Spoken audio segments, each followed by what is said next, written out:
out to see that game with all the balls, or to the wrestling ring best out of 3 falls. Donny and Randy talking wrestling and sports. We're talking the ball pit. It's the best, of course, 'cause it's the ball pit, the ball pit. Donny and Randy, they freaking called it, 'cause it's the ball pit, the ball pit. There's no better podcast. They're all shit.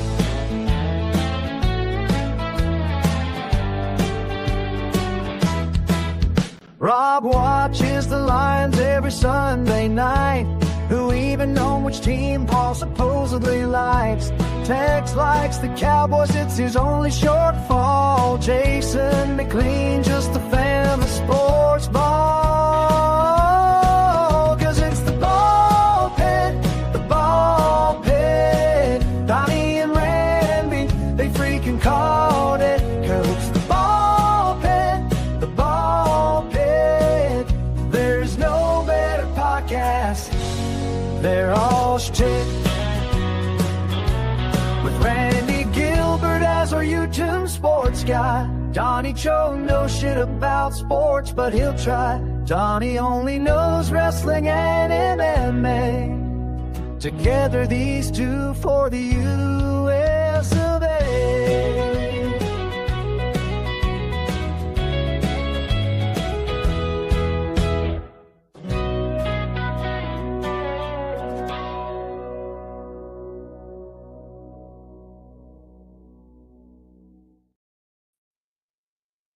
Well. Hi. Hey, we're jumping around though. We had 2 watching, and we got 3 watching, and we got 1 watching. I'm like, I think I'm talking to myself over in chat. So, yay! I see 2 people, 2 eyes on us. I see 2 eyes on us as well. Both of them on the Truth of Tinfoil channel. So, yay again. Anyway, what's going on, Donny? You had some fun today, huh? You got to get out and do some stuff. Yeah, I was just busy. A lot of errands, a lot of running around. You know how it is. I did that yesterday. Yeah. Today I was doing nothing but cleaning the house, cooking food, and playing. I've completely rearranged in here. I've gotten this thing all moved around. I got my own little fridge right here with all my stuff right there now. So I made it a little bit of a man cave closet, shall we say? Yeah, we're down to 1. That's me. Oh. Is it just this us? Is wild. Yeah, it's just us right now. You had like 27 people last time. Yeah, well, I don't know if it's 27, but like I said, we got into the 20s there at one point. So how was AEW last night? Well, I didn't watch it. I just do the recaps because, quite frankly, I can't stomach watching it 3/4 of the time anymore. But why? What's killing it for you? What's making it hard to watch? Kind of like storytelling and stuff. A little bit storytelling. Yeah, because I mean, you got Moxley. John Moxley is a gifted entertainer as far as the stuff goes, right? It's like they've turned him into Nick Cage. You know, the dude out of GCW that does all the deathmatch stuff. Yeah. It's like however violent he can get and how much he can do to himself in the ring or do to others in the ring is how it's going now. It's like that. I don't care to see it no more. Doing hardcore stuff. The only saving grace for them is they did the smart thing and put the title back on Samoa Joe. Samoa Joe is now the AEW World Champ again, which is a great thing. How have his matches been lately, though? Everything I've seen has been good. I mean, they've done a lot of good stuff, keeping him in tags for the most part. Now, don't get me wrong, he won it via, I guess Hook was left behind by them when he got hurt or whatever, and so forth, so on. They did something on Wednesday as far as the 6-man goes. Well, he turned on Hangman Page at the show and set it up for Joe to win it. Well, he still won it with a Muscle Buster. If he did him with the Muscle Buster, he's done anyway. So it is what it is. Oh yeah, he's been doing the Muscle Buster and the Coquina Clutch. He's been doing his normal stuff. You So know, they just pretty much let him do what he wants. well, I mean, there was nothing against it anyway. I mean, that one problem he had with when TJ Wilson got hurt when he was in WWE. I mean, that was you listen to both of them, they both say the same thing. He feels bad for it. He beats himself up to this day. But TJ Wilson says it was just a freak accident. It's just the way something happened when the way they landed, and it just it hit wrong. It did something to him, and it wasn't anybody's fault other than just a freak accident. And of course, I've heard that from we heard it from Draws. When Draws was paralyzed after the D'Lo Brown thing. But D'Lo Brown still beat himself up for years. The move that Droz actually got paralyzed on. What's that? It was a power bomb. It was a They were power doing a bomb? power bomb. Yeah. And he And landed like on his head? I don't know if he landed on his head or just an awkward angle of the neck, but it literally broke his neck. So, Oh. and that paralyzed. Power bomb, because power bomb's not usually known as like a particularly. Yeah, but if you don't rotate properly, if you don't come up right, one wrong move, and like I said, Draws even said it was as much his fault as it was D'Lo. Quite frankly, Draws was a big guy. I don't know if I'd been the one to be the one doing a power bomb on that guy. Right. So, but that's the way I understood it anyway. So, either way, I mean, I prefer Samoa Joe as a champion. Of course, people are saying now you got a heel in with a faction behind them again in the. Don't you know that's what puts butts in the seats? I mean, honestly, think about it. All those years of Ric Flair and Harley Race running the NWA, they always kept the belt on them because you always had the good guys chasing the bad guy, and everybody paid to see it. They wanted to see it so bad, and it kept bringing them the money. Money's in the chase. Yeah, 100%. So a heel as champ is by far a better thing. That's why I love Gunther as champion. I want Gunther back as champion because he's the only heel that I even care about, honestly. Well, there's Roman, but he doesn't even. Is he even a heel anymore? No, he's a baby face for the most part. I think it wouldn't take much for him to turn heel. In fact, Survivor Series coming up, you better be careful because he might do it then. At War Games. And I heard they're doing that tournament to find out who Cena's last opponent's going to be. Yeah, the last time is now tournament or whatever. Who do you think it's going to be? It should be Gunther. I would love for it to be because he's the one that should get the rub for it. But he's already been a world champion. He's already been. It needs to be somebody that kind of like what Taker did with Brock Lesnar. Even though I don't think Brock Lesnar needed that rub either for breaking the streak. I think it needed to go to somebody else. But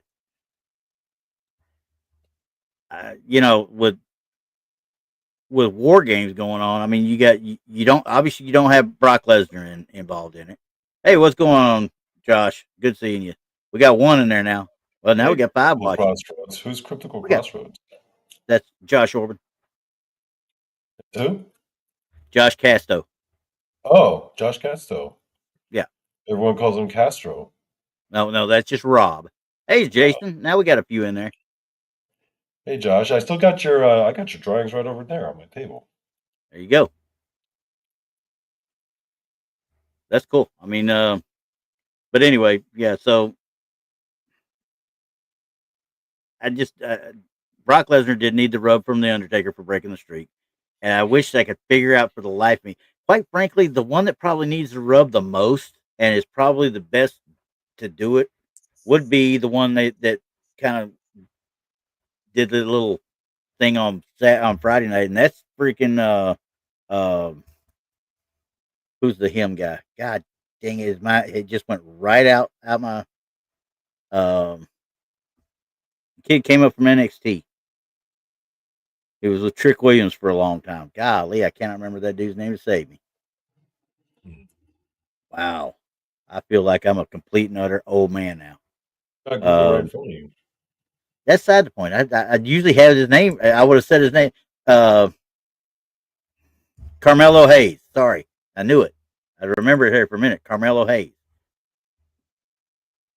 because I think he has been doing great work. I mean, when him and the Miz started together, and then Miz turned on him, they still haven't explored that fully like they need to, Yeah. honestly. And I think what should happen is what's going to happen more than likely is he's going to get further up in the tournament, and Miz is going to screw him over somehow, and then they're going to work on a plan with those two. There's another one out there that isn't even in the tournament that is just absolutely they're making him the smallest monster you'll ever see, and that's freaking Dragunov, Ilya Dragunov. Yeah, That dude, he's been on a tear lately. oh my god, and he does that power bomb and then hits that what he calls the H bomb. Hmm. That elbow come down. I keep looking at it, trying to see is he actually hitting them? Is he really getting these guys or what? I'm watching him, trying to see, and I'm like, it looks like he is absolutely driving through their head just about when he does that forearm on the mat, but he's not really getting them. Nobody's getting hurt, so that kudos to him. He's figured this out, making it look real. Being a masterful pro wrestler, man, you You make the ain't move just look kidding. painful as shit, but then the opponent just feels like it's nothing. Yeah, well, case in point, Bruiser Brody. Okay, Bruiser Brody was in the AWA back in the '80s when Al Snow, and I know you know Al Snow, right? Yep. Al Snow was just breaking in, and he was a Mhm. jobber out in the AWA, and they were doing he was King Kong Brody out there, Mhm. and yeah, he had a handicap match, Brody against him and one of the other jobbers, and of course Brody slaps him around, throws him around, but he doesn't really hurt him. You know what I mean? He just mauling him a little bit, and this kid that Al Snow's partner is like taking it tough. He's trying to be tough with him, right? And he tells him, "Watch out, kid." He tells him straight out, "Watch out, kid." And it throws him back over to Al Snow. Al Snow comes in, and Al Snow's like, he gets in there and tell that kid to settle down. Tell your buddy to settle down. He's like, okay. You go tell him the kid didn't listen, and Brody just absolutely waylaid that sucker, and finally got pissed off, chunked him out, threw him over to Al Snow, and told Al Snow to tag him. Also tags back in, and he thinks, "Oh my god, this guy's going to kill me now because of this idiot I'm wrestling with." Brody slams him, does that little running knee that he does, where he drops the knee on him. He said he thought he was going to put me through the mat, but he didn't even. He said he came down, he didn't even feel him hit him. He was that gentle with him and took care of him. Like, and I was like, see, that's those guys and he made stuff look so real sometimes because when he kick somebody in the head, it looked like he was kicking their head off, you know. What? That's the art of it. Yeah, 100%. 100%. But That's why yeah, Bret. That's why Bret. Well, Shawn Michaels too, but Bret Hart, man, that people would say like, yeah, it felt like someone was throwing a grape at your chest. well, yeah, because he knew how to take care of you. Yeah. He really did. I mean, Shawn Michaels is, let's say, Sweet Chin Music. Okay, he adapted that from Chris Adams back in the day. Honestly, Super Kick was adopted. Chris Adams was the first one to do it, and everybody else just kind of come along later. Well, somebody said, "Oh, he look at him. He's kicking that guy's head off." I said, "Do you watch his hand when he goes up and he slaps that daggum his thigh? It's right as it's making quote unquote contact with the other guy, and he's just got to have somebody who knows how to sell it. That's all." Now So, everybody does it. oh yeah, and it Yeah. isn't a finisher at all anymore. No, no, now There's everyone just nothing. does it. Yeah. I was watching the other day, and on SmackDown during that tournament, Penta was going against who was he going against? Penta was going against somebody. I can't remember which one it was, but he hit a Mexican destroyer, which is Canadian destroyer still to me. I don't care what they say; it's still Canadian destroyer. But he hits it, which still the destroyer is one of the coolest looking moves out there. Honestly, it Yeah. really is. No matter who does it, as long as the guy knows how to sell it and how to protect himself, it looks like $1,000,000. Well, he did it. He got the win. But that's the first time since he's been here that he got a win with that destroyer. Everything else has been his other little foobar move that he does or whatever it is. But that Mexican Destroyer, when it was Petey Williams doing it, you were done. There was no kicking out if Petey Williams hit you with it. So I was Well, like, that's the evolution of it, man. Like the super yeah, kick used to be a finisher. Now it's the same as a chop, pretty much. yeah, yeah. Especially when you got people like the Young Bucks doing it to everybody. Yeah. Oh, that was another thing from AEW the other day. Young Bucks turned face again. They had just beaten Kenny Omega and the Jurassic Express, them and this whatever out Josh Alexander guy. And here comes the Don Callis family down, and they start talking shit or whatever. And they go to beat down the other ones, and Matt and Nick turn around, come back and saved the Jurassic Express and Kenny Omega. I'm like, oh great, we've just reformed the Elite again. Well, yeah, it's what the whole promotion was built around. Yeah, that's no lie. I mean, I agree with you, but you know, it took them forever to get Omega in there, though. But still, I don't know. I mean, with Will Ospreay out, I always thought Will Ospreay was a highlight reel to start with too. Mm-hmm. But his last 3 or 4 matches before he had to go out for surgery or whatever, he puts on a show. I mean, and he sells good for the other guy too. He does put on a banger. Him and Okada at each other that's just oh my god, it's nonstop action. It really is. Has he gone up against Daniel Bryan? No, Daniel Bryan's pretty much retired now. No, but I'm pretty sure they've had matches together, right? Oh, there's no doubt in my mind. They're bound to have. Bryan Danielson's wrestled all over the world before. You know, Ring of Honor was his big thing. You know, and I really wish somebody would bring back cattle mutilation. That is one of the coolest moves I've ever seen. That one, well, at least CM Punk does a calf crusher every so often, but you know, but cattle mutilation move is just unreal. Oh yeah, they wrestled last year. People were saying it was the greatest match ever. Where'd they wrestle? Because they didn't wrestle on AEW. No, AEW. I think it was a pay-per-view, Dynasty. Forbidden Door or something. No, it was Dynasty, 2024. Okay, so it was last year. Dynasty. Yeah.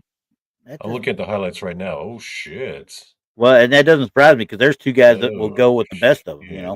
Yeah. They will go with the best. I think I need to go back and watch this one. Yeah, if you can find it, because any of the Bryan Danielson ones in it's AEW, they have the full match up on AEW's YouTube channel. Good, there you go. So there we go. Because Okada, to me now, I think Okada was underrated before he came to AEW. Because you know they put on some bangers around the world to start with. Yeah, I thought he was underrated when they brought him in from the get go. But you know the language barrier, him and Takeshita. You know how many matches did they have in Japan? Yeah, I mean in New Japan they tore it down for a long time, and now they're just now bringing that feud in, and it's starting to kind of sizzle a little bit. And I'm like, this would be cool but once again. They have problems connecting with crowds because they can't cut a promo, which is what people were having problems with Io Sky and you know with Kairi Sane as a big one. But Io Sky and Asuka, they can make it work with their facial expressions. You know what I mean? They have a way of doing the interview where the point gets across real quick, like, okay. And I noticed that Kairi Sane doesn't really have that. She just has that doughy-eyed, you know, deer in the headlight look every so often. But I think that's where Julia's having the problem too. She can't cut a promo worth of crap without a mouthpiece. Yeah. But her and Stephanie Vaquera came in at the same time. Stephanie at least worked on her English to where she could actually cut a decent little promo if she had to. Julia can speak some English though. But yeah, she can a little bit, but not a lot. And she's another one that she's got a lot more potential than what they're giving her to work with. You know what I mean? Mm-hmm. But hell, it's all about who puts butts in the seats. And right now, Chelsea Green was putting butts in the seats. That's why they gave it to her. They put the title back on her. No, I like seeing Chelsea Green do well. I do too. I mean, she's been a trooper for too many different companies to not get a little bit of due. You know what I mean? Yeah. And she's still one of the funniest ones out there by a long shot. Did you see the bit where they did with Joe Hendry and Ethan Page and her and Joe Hendry with the cake? Yeah, I saw that. And then Thea Hale came out. Yeah. Well, And it did you went see the that shit went aftermath? viral. That shit Yeah, went all viral. Yeah. well, I have never been creamed on like this. And then it cuts to Matt Cardona going, "Really?" I about died laughing. Matt Cardona is one of those guys that really knows how to make fun of himself and with somebody Yeah. and out of somebody. So I couldn't believe they No. brought him back and actually had Zack Ryder back to Hmm. be in that tournament. But they had freaking Dolph Ziggler too, though. Hmm.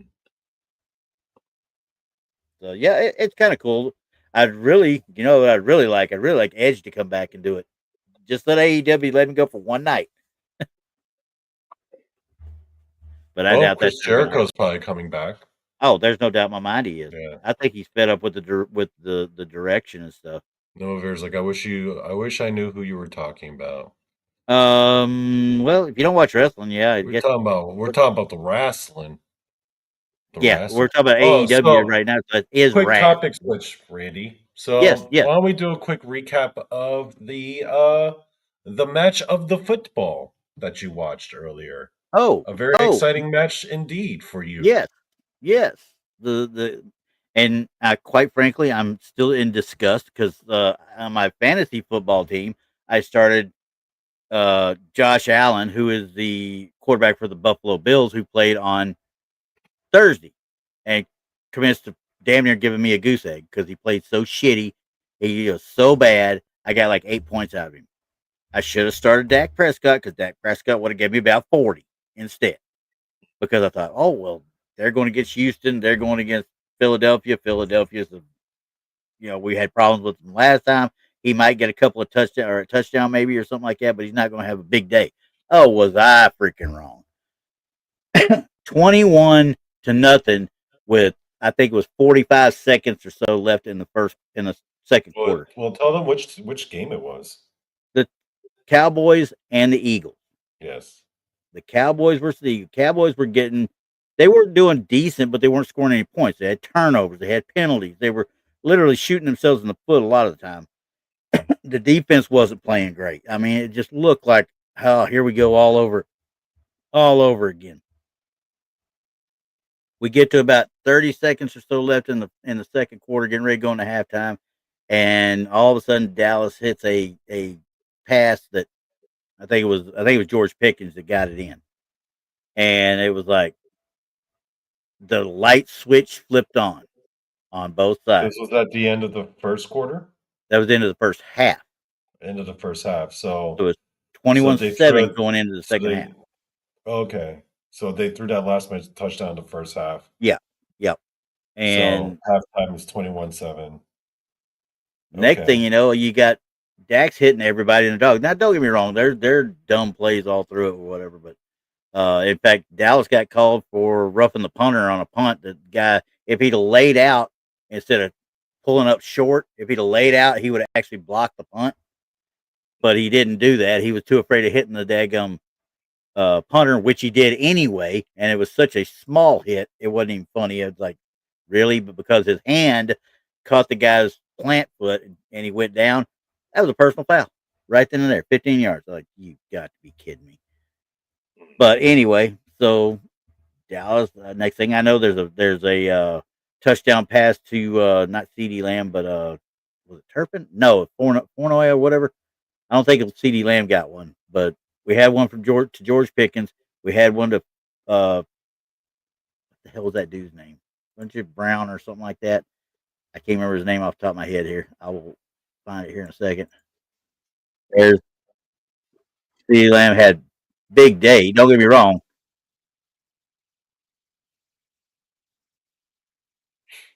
Shoemaker.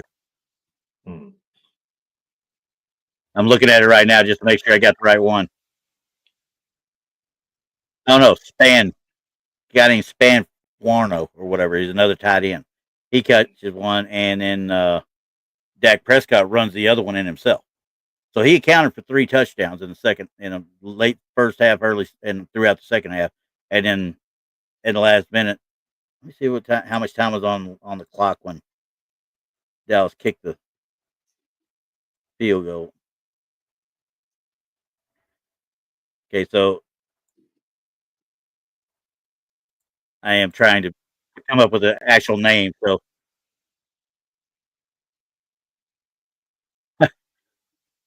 on the ensuing kickoff, after that that touchdown by Dak Prescott, yeah, they fumbled was it a punt or was it no, it was a punt is what it was. There was a punt by the Cowboys after getting the ball back with 39 seconds left or 5:52 left in the fourth quarter, and they get the ball back off of a fumble, and then they get down to 4th and goal. Let's see.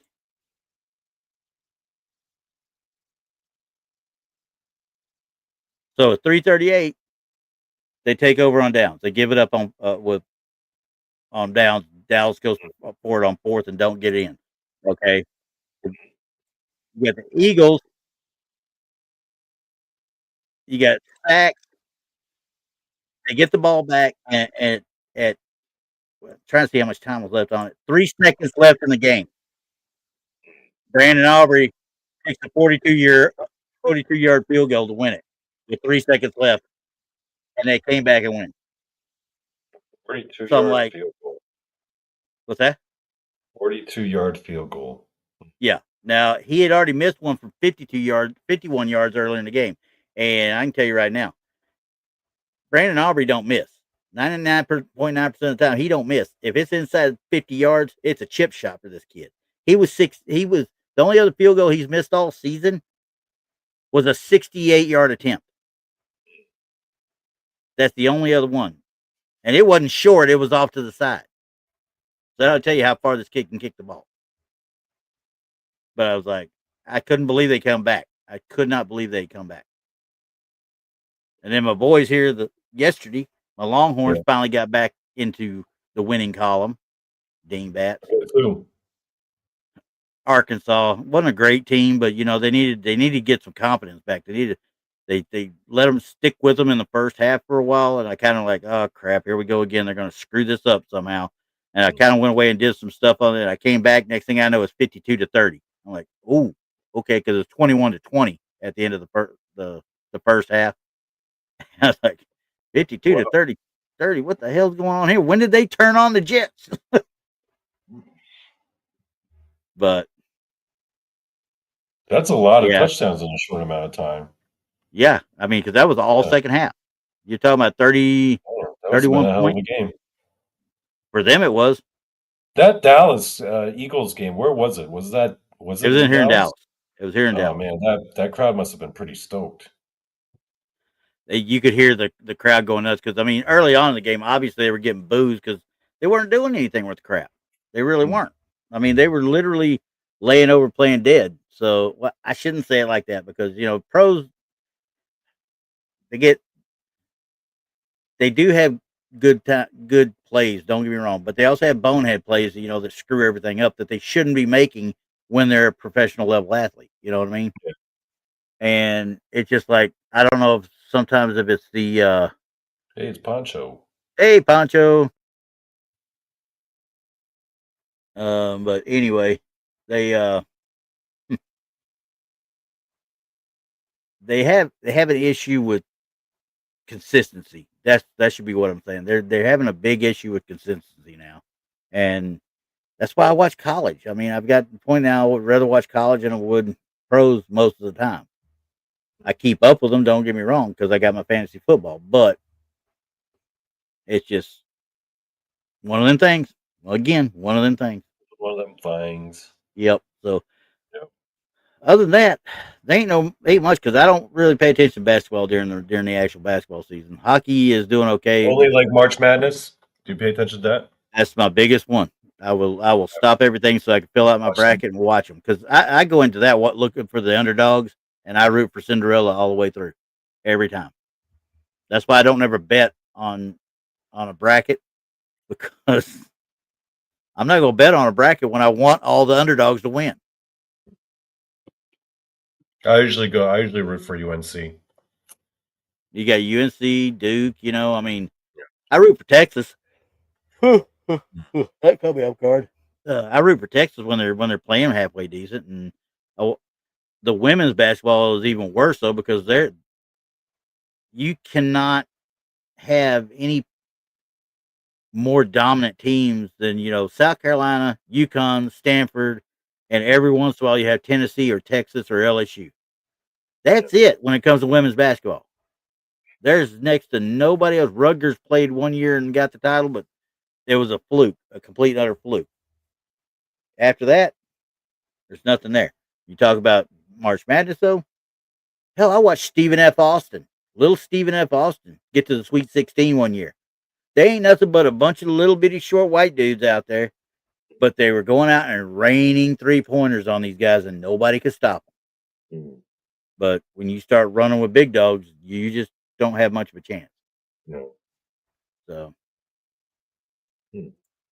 but anywho, outside of that, there just ain't nothing really going on. Like I said, that the AEW show, there wasn't even a good UFC fight this weekend.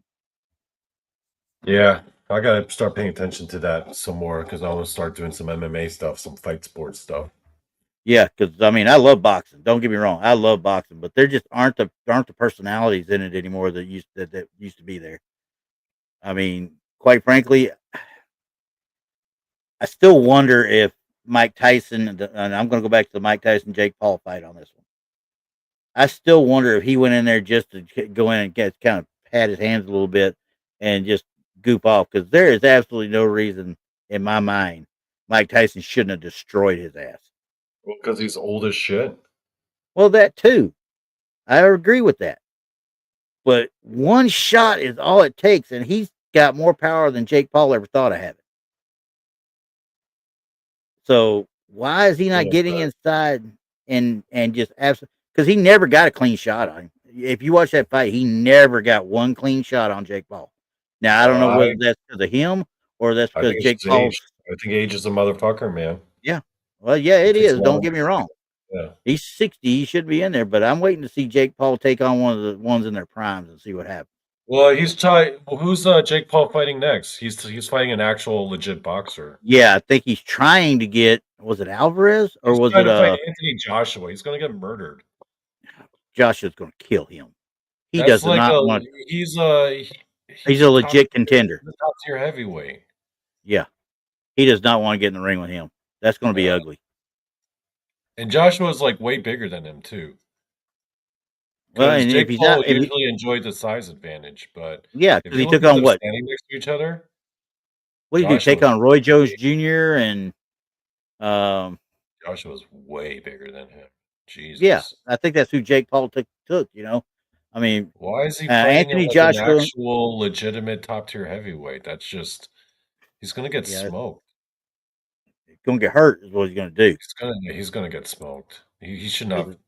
Anthony Joshua also has the attitude of, "Hey, you're stepping in my ring, I will try to destroy you." Period. Dude, Anthony Joshua he's a top tier guy. What are you doing? What are you thinking? Yeah, when I heard that, I was like, "Is Jake Paul trying to get destroyed?" Yeah, he might be. Well, he's going to have to sooner or later because nobody's taking him seriously. For him to be really taken seriously, he's got to get out there and actually, fight real contenders. Now, freaking Logan Paul, his brother, I don't care what anybody says about that dude. That dude is a wrestler. I don't care what they say. Oh, he didn't pay his dues. Yeah, you know what? Doesn't matter. That dude knows how to put on a show in that wrestling ring. He knows how to make. Joshua is 6'6", 252 pounds. Mm-hmm. Jake Paul's 6'1", 200 pounds. Yeah, I don't think I'd do that if I was Jake Paul. The guy Jake Paul needs to stay with the cruiserweight. Anthony Joshua has an 82-inch reach. That sounds about right. Now, Anthony Joshua also just got beat. Didn't he get beat by Tyson Fury at one point? No, I think he did. But again, those are top tier heavyweights. Yeah, but Tyson Fury is bigger than Anthony Joshua.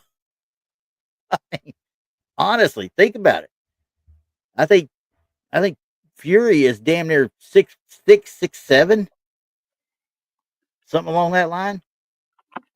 Let's look it up. Tyson Fury height. Yeah, Nemo, you're right. I think almost every one of Jake Paul's fights so far have been. Damn, Tyson Fury's 6'9". Is he Jesus. 6'9"? That's Yeah, like, yeah, he's Undertaker size. but look at Damn. the size of that dude, and he doesn't have a knockout punch. He's a boxer. He's a straight out boxer. He does not have a knockout punch. Oh, there's a picture of him standing next to the mountain. Oh, from Game of Thrones, Yeah. And he's only like, Gregor. yeah, he's only a few inches shorter than him. Yeah, Mountain's a big dude. That's just Yeah, a that's a straight big out dude. big dude. That's a big boy. But yeah, I mean, now that, see, I don't. That's why I just like I said, I've lost interest in a lot of the heavy, because everybody wants the heavyweight. I grew up when I was watching, hell, Sugar Ray Leonard, Alexis Arguello, uh, Henry Boom Boom Mancini, these guys, that those lightweights, the welterweights, the middleweights, Marvelous Marvin Hagler. I mean, these guys were my bread and butter. That's what I watched. I would go to my uncle's and my aunt's house just when they had the closed circuit fights or whatever. I watched Spinks and I shouldn't say Spinks, Michael Spinks against Mike Tyson, and I won money for my uncle on that one. But Spinks and Tyson, we went and watched that. It was literally 30 seconds and then it was done. Tyson absolutely destroyed him. But Spinks had beaten Larry Holmes in controversial fashion probably 2 years before, 3 years before, thereabouts. So that was another great heavyweight, Larry Holmes. I mean, but the little guys were fun to watch. I mean, go back and watch any Hector Camacho, Macho Camacho. You watch his fights. Even though I didn't like the dude because he danced around like a little wuss. And I mean, he was one of them like stick in and get out, stick in and get out. He never won by knockout hardly, but he had to go up against Julio Cesar Chavez, the old man, not the dude that's going to jail now, but his dad, when he was on his tear of 50 something straight wins or whatever the hell it was. And we were watching it on Johnson Island. This was a 92, 93 time frame. And as much as this dude was dancing around all over the place, where he used to fight people, you've seen those fighters that like to dance everywhere and try to stick and move, stick and move. I've never seen anybody cut off a ring like Chavez did. He cut that ring off and beat that boy like a redheaded stepchild for 12 rounds. Not just a little bit. This dude did not know what he was getting into. He was in there with a far, far superior fighter. So that was one of my favorite fights of all time, actually. That one, and when Chavez beat Melcher Taylor in I think it was the 15th round. They still went 15 at that time, if I'm not mistaken, and caught him with a shot with 2 seconds left in the 15th or 12th round, whichever one it was. Dropped Meldrick Taylor. He gets up and he's standing up, and you could tell he's out on his feet. The ref waves it off. There was 2 seconds left in the final round, which that would have been the bell would have saved him. 2 seconds left, and he had waved him off, and he lost the title. I was like, "That's insane. That's insane." But you never heard from. Yeah. Yeah, well, of course, the ref didn't know the timing of it. He just looked at the kid's eyes and said, "No, you're not there. It's over." If he'd have just let him go back in, 2 seconds, the bell would have rung and it'd been over, and he'd have won on points. He'd have won on points. I could do a whole show with nothing but great fights. The old fighters, I loved them, and now these guys, now I don't know enough about them anymore. I really don't. I wish I did, because they're just not as much fun to watch anymore. I grew up with Muhammad Ali. Nobody's going to be good enough now. Oh, Bret Hart went on radio recently and says that he thinks Shawn and Vince were sleeping with each other. Okay. All right, let me read you the exact quote. Ready? Okay.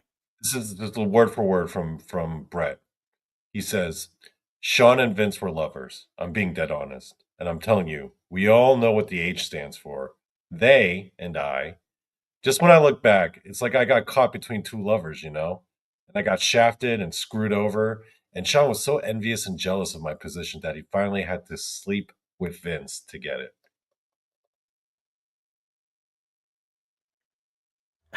Okay. So, Now, I understand Brett wanting to maintain his credibility and stuff when he was getting ready to go to WCW. But he should have, in good faith, worked out a way for him to drop that title at that pay per view because technically, the next night he was no longer there. He was gone the next night. His contract was done. He didn't have to do anything. And after the Medusa thing, where Medusa went, Alundra Blaze carried the WWE Women's title onto the TV and in WCW and dropped it in the trash can. oh, Ever yeah. since then, you can understand why Vince would freak out. You can understand why he would do it. But if Brett, well, I gave you my word. I'm gonna tell you right now, 99.9% of the time, as far as the promoter goes, wrestler can't trust the promoter can't trust the wrestler to do the right shit. Case in point, Ric Flair also bringing the WCW title to the WWE in 91 or 89 or whatever it was. Honestly, think about it. They had to issue a cease and desist for them to stop showing it on WWE TV. Okay, I don't want you going out of here carrying that title with you. I want you to drop it here. And this is where it got conglomerated. It's not what Brett wants. Brett, you're leaving. You're going to drop the title. If you're not going to drop the title, I'm going to strip you of it, and you're not going to be here. That's where they should have done in the first place. Should have been straight out. Hey, the boss is the boss. Boss says you're going to drop it. If you don't drop it, I'm stripping you of it right now, and I'll put somebody else in there that'll take care of the issue. And then you can go on home right now. He did it to Ultimate Warrior. Why didn't he do it to Brett?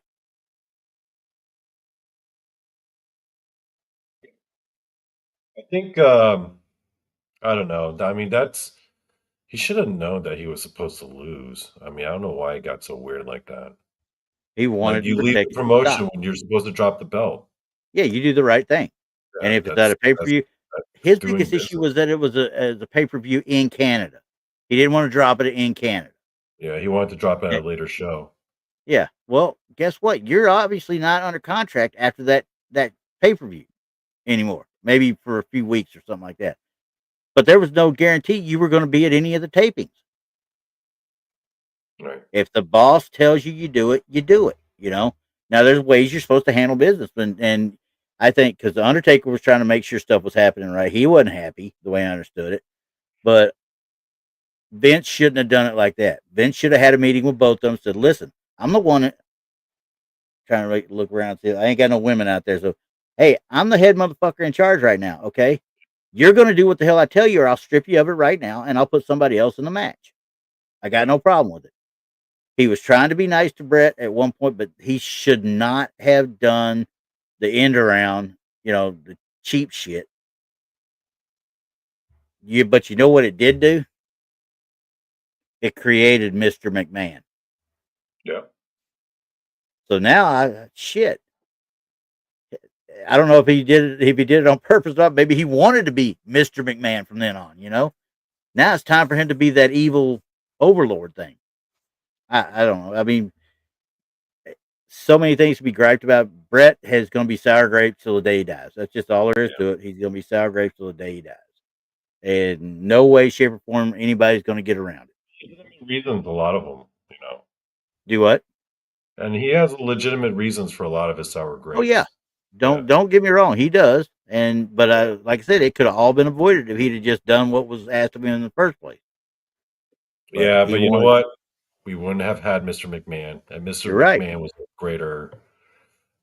for the greater good of wrestling, because that was the greatest villain in all of wrestling ever. Oh yeah, one of them, if not the greatest villain in all of wrestling history was Mr. McMahon. Well, yeah, I could see that. Really can. Yeah. I mean, you have others that flip flop back and forth. You know, like Ric Flair. Ric Flair, bad guy here, good guy there, bad guy here, good guy there. But Vince McMahon being in the power, authority position or whatever, it just created big guy, little guy, storylines that to this day are still some of the best writing ever. I personally believe Mr. McMahon was the most important figure in like WWE Monday Night Wars, because most people say it's Stone Cold, but without Mr. McMahon, you don't have Stone Cold. No, you don't have Stone Cold at all without McMahon. Yeah. And that's just a plain and simple fact. And without those two, there's no telling how long that idiot booking of WCW goes on, And I think some of their booking Greatest changed villain in because, all of wrestling history, bar none. yeah. And Second everything place isn't Bischoff even did close. Yeah. everything Bischoff did after that was just a cheap attempt at getting the same heat. Yeah. Because I sit there and think about it, he didn't come out as part of the NWO until I guess he did come out as the leader of the NWO before. No, he came out as the leader of the NWO with Hogan turning. Yeah, but no, it was like the next few months week after. he was going out with after Hogan turned. I remember because that's when he got pelted with like all the sodas and shit. I understand that, but Bischoff didn't turn until they started to bring in Roddy Piper, and that was several months down the road. Because he kept talking about how he was trying to get in touch with Piper. Because in the beginning he was getting harassed at the exactly announcers they table. were picking on him all the time, and he was the straight man on the set, up at the booth whenever they come up or whatever. Kick his ass out of there. Yeah, and then when he did that bit with Piper and Piper showed up, and I was like, oh my god, he's the leader. I mean, I watched it. I was like, oh my god, so he's the one that's put all this together. He's actually the one. And when it fell in, I was like, but after all the fact, I mean, it's kind of cool, but unfortunately, you still got Hogan and all his cronies that are being shoved down everybody's throat. So it gets boring. And then all of a sudden, here you got It was compelling shit because, it got boring. Yeah. Yeah, it was great early on. Oh, it was first popping off. Man, that was some compelling ass shit. Oh, you ain't just kidding. It was a blast. It was a blast to watch. Yeah. I mean, because yeah, I was too. Chaos, and I was in Germany. I was catching it on a week after the Monday night show. Pro wrestling has never been more fun. Not before, not since. Monday Night Wars were the golden age to me. Yeah, period. That was and with the like we talked about, Stone Cold got up there, but The Rock, when he came in, he took it to another level too. Yeah, he did. But that's due to his gift of on the mic, where others don't have it. Stone Cold, him, have a gift on the mic. Triple H picked it up as he went along. And now, but Triple H was a study of the entire business, and that's why he's where he is now. So, I don't know. I like Triple H. I think it's cool that he's doing what he's doing, but I don't know how they're doing their booking. I don't know if they're booking by committee or if he's doing the booking or what, because some of it just don't make any sense. It really doesn't. But people are very disappointed. They were expecting things to turn around when Vince left, but they find now that the product is in a position where it's like, well, yeah, and nobody could go see them really. You can't go to the daggum shows anymore because the ticket prices are too expensive. Did you see the cheapest ticket for WrestleMania this coming year is about $850? Damn. And that's in the nosebleed seat. Damn. So I'm like, families cannot go see it no more. Working families would not be able to go see it. And this is all TKO doing it, because Vince, this is where I will say something good about Vince. The way I understood it, Vince, he actually insisted on keeping ticket prices at a certain level so all people could be able to come and enjoy it. He wanted the lower income guys to be able to get in there and watch it and escape their daily lives. You know what I mean? Yeah. And like Nemo said, Vince wanted to be part of the show. He did. There's no doubt in my mind. I think when he saw it and it finally came about, he saw money. Actually, you can tell that he actually didn't want to be part of the show for early on. Right, but he felt it necessary because as soon as he had an out, he was out. Well, yeah, but he take a few, but then he To the come point back. where, like, I felt like he left too soon. I was kinda missing, like, Mr. McMahon, Yeah, but you that's what know? made it great when he did come Yeah, back too. yeah. When that music started playing, everybody, oh shit, the boss is here. He had the best segments, man. Usually, He I didn't he like the had the kiss my ass best. stuff. I didn't like the kiss my ass stuff. That was kind of stupid. That was a great way though to get the Undertaker to turn heel during the America Badass phase with Jim Ross. So Jim, you think you're better than me? I was like, oh my god, every redneck in the world is going, you think you're better than me? You think you're better than me? That was gold. That was golden. Yeah. But again though, it wasn't writing of Vince Russo, so I don't know how that guy claims he so much clout in the world other than just getting lucky with having Stone Cold and Vince McMahon at the same time and being able to write for them. Yeah. If it had been anybody else, he wouldn't have been able to do it. He would just write silly segments with the mid-card. And that's all it was. And it was a Yeah, joke. It was an absolute joke. So yeah. that's it was okay. But they were trying to get it away from that TVMA that they were doing for so long and get it back to TVPG or PG. whatever they want to Yeah. call it. Yeah, That's that when was I the thing. Bruno Sammartino even brought up something about it. He wouldn't watch it because it wasn't wholesome enough for him. Like, y'all got to evolve. If you don't evolve, you'll die. yeah. Plain and simple. And I don't think AEW is evolving, and I don't know if WWE is going to evolve enough. They're not going to die. I'll tell you that. And I don't think AEW is going to die. But AEW is relegated to, quite frankly, everything I see that looks like they're in gymnasiums and stuff like any other indie is now. There's like nobody in the stands. Mm. So at least WWE is selling the majority of their sellouts for Raw and SmackDown, but there's a couple of them. Saturday Night's Main Event wasn't full at all. This last one wasn't full at all. Mm. So I'm just hoping they do something with it and not screw it up. I really hope they They don't could screw it do up. better Yeah, creatively. I think They so. could do better. And like I said before, and I told you this before, I've never been a big Seth Rollins fan. I know he's a good worker. I know he puts on good matches and such. Every time he opens his mouth, I'm just, oh my god, shut up, dude! Just shut the hell up. That's all I care Do you like about. him better as a face or a heel? Heel by a long shot. But Really? that's why I say, oh my god, shut up. But that makes me want somebody to shut him up. So there we go again with that heel versus face dynamic. I want to see somebody shut him up. Unlike Gunther, I want somebody to step up so he can bitch slap the shit out of him. See, I like Seth Rollins as a baby face, but not as the main baby face. Yeah, I think he was best in the Shield, like, as he's the guy with the cool moves in the faction, yeah, yeah, but his voice is too annoying to, like, just lead a program as the top guy, yeah. you know? Well, and now they keep talking about freaking Braun Breaker. He's destined for this. He's destined for that.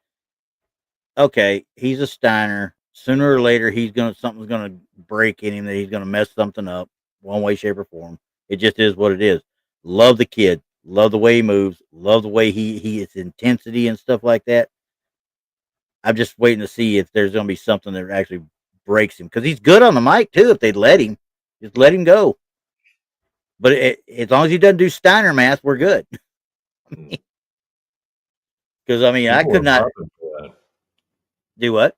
People were popping for that when he would bring up math stuff, and people would be like, "Oh," in the crowd, like, "Oh shit, here it Yep, comes." yep. I mean, because freaking and don't get me wrong, Scott Steiner was probably one of the better workers in his youth. That big guy that did all the crazy stuff. You know what I mean? Yeah. But just don't let him talk. I could not stand listening to him talk. I really couldn't. It's like Seth Rollins right now. If he go out and perform and just say, "I got to do this, I did that," boom, gone. No, he's got to open his mouth and start trying to drop knowledge on me. Well, you got to have knowledge before you can drop knowledge. Okay. Yeah. So yeah, I liked him though. I liked him. I didn't love him. I liked him.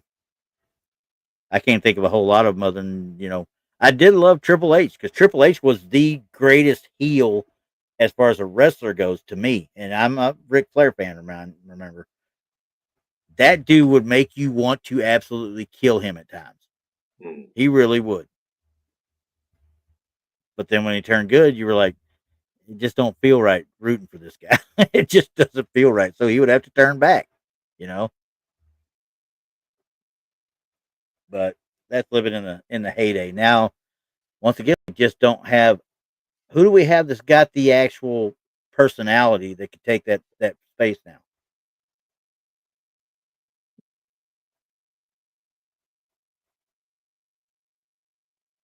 Like who is the big baddie, or who could be the big baddie? Yeah, who I mean, the whole package, the charisma, the mic work, the in ring work, all of it. And don't say Cody Rhodes because Cody Rhodes can't speak. He gets intense, yes, but that list I have problems here listening to it sometimes. I really do. Really, I think he's And really good on the mic.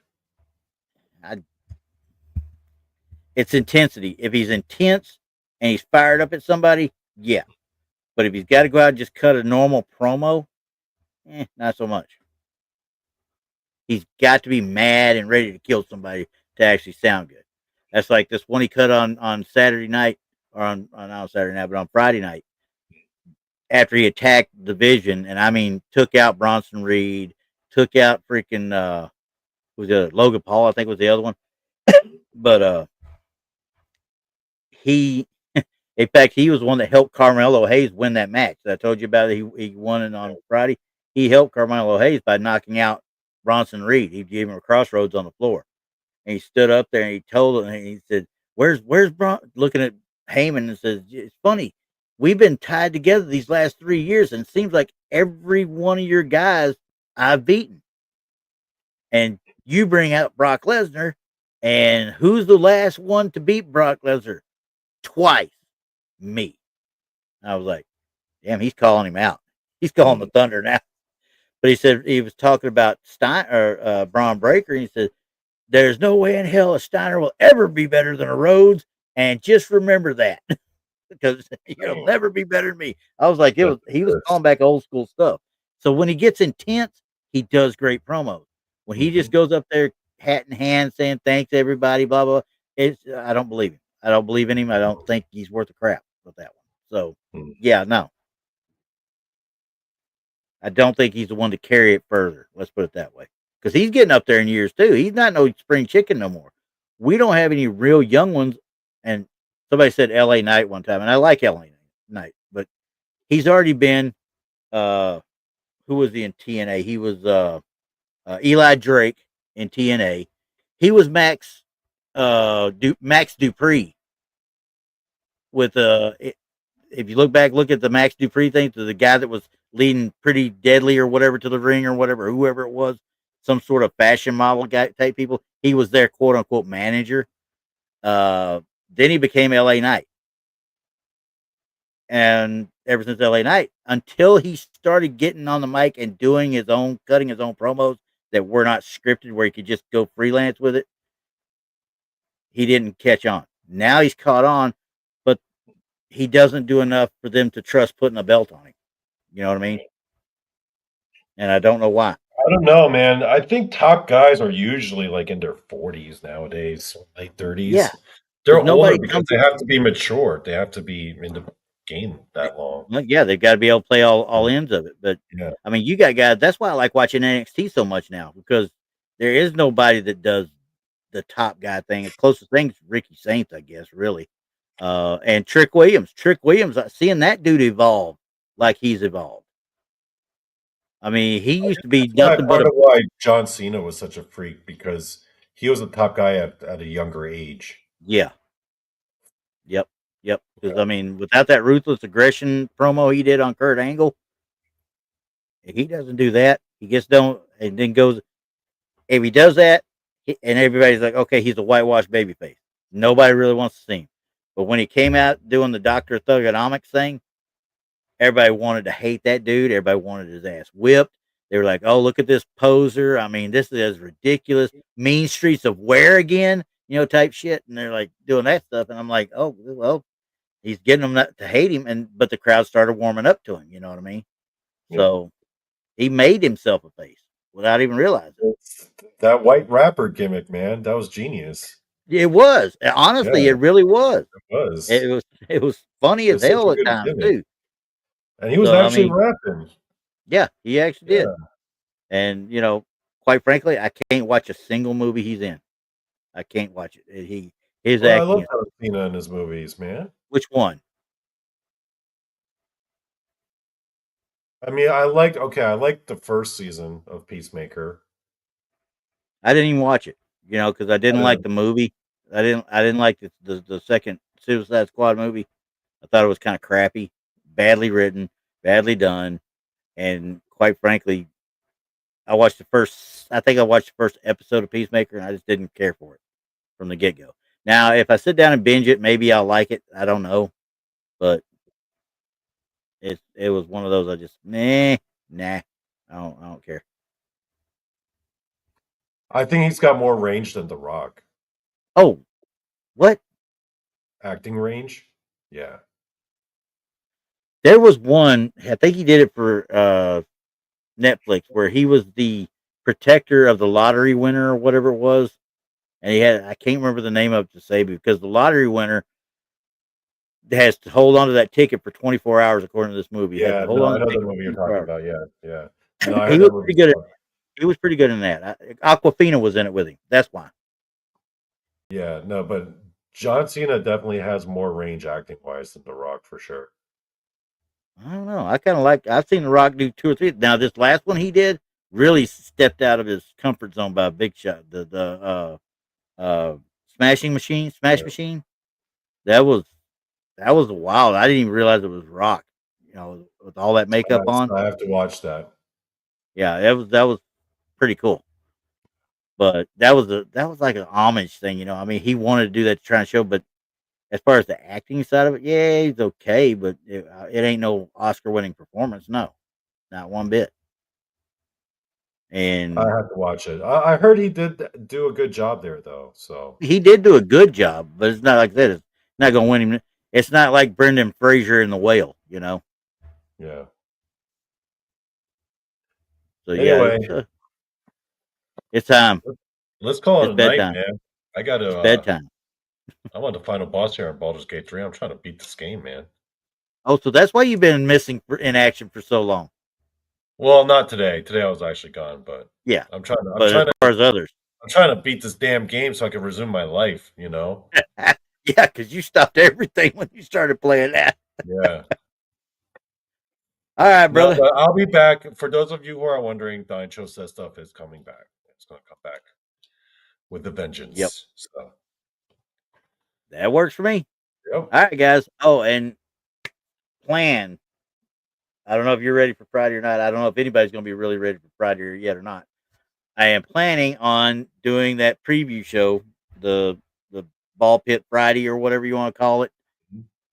I was going to start it last weekend. I kind of got held up in other stuff, and then this weekend I got held up in other stuff. I am going to have a Friday show sooner or later. I'm going to have a Friday show. We're going to have this up there. We're going to try and have at least, maybe we can give you Rob, we can get Paul, we can get you, me. We look at the what's upcoming on the weekend, and then just shoot these shit for other stuff. So that's the plan.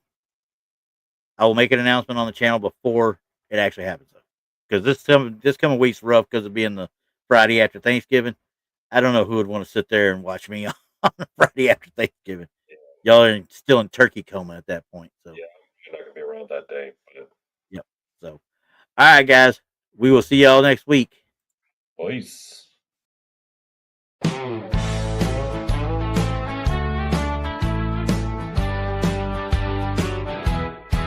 Take me out to see that game with all the balls, or to the wrestling ring best out of 3 Falls. Donny and Randy talking wrestling and sports. We're talking the ball pit it's the best, of course, 'cause it's the ball pit, the ball pit. Donny and Randy, they freaking called it, 'cause it's the ball pit, the ball pit. There's no better podcast, they're all shit.